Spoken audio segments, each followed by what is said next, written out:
Kapidongski TV. Andan din po si Kapidongski.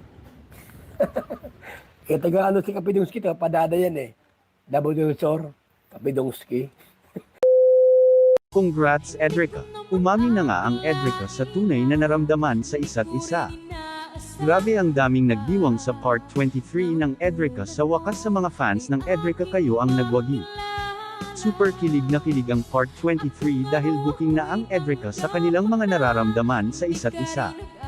Pero bago ang lahat, please like this video at suportahan po natin ang channel ng mag-amang Kuya Val Santos Matubang at Kalingap Rab.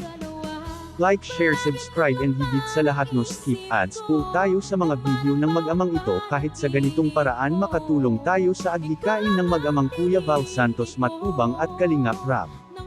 Ito na nga, grabe mga fans ng Edrica nagdiwang sa ginawang video ni Kalingap Rab dahil dito na nga nagkaaminan na ang Edrica, lalo na nung pa-surprise ni Erica kay Edo sa pa-cake ni Erica dahil 200k subs na si Edo at dito talaga kilig na kilig ang mga fans sa nakasulat happy 200k Chagia from your baby girl.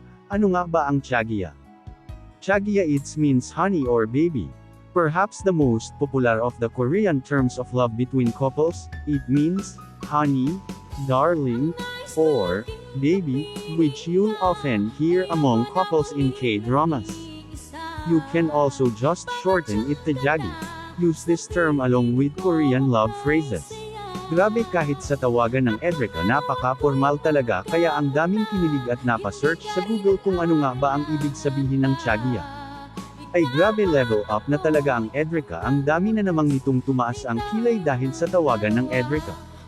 Samantala napaluha ang pamilya ni Erica, lalo na ang kanyang lolo dahil nga pa-surprise na bangka na naman ng mga sponsors ni Erica sa pangunguna ni Sir Jun. Ay grabe, umaapaw talaga ang blessings ni Erica dahil nga sa mga taong pilit siyang henela pababa.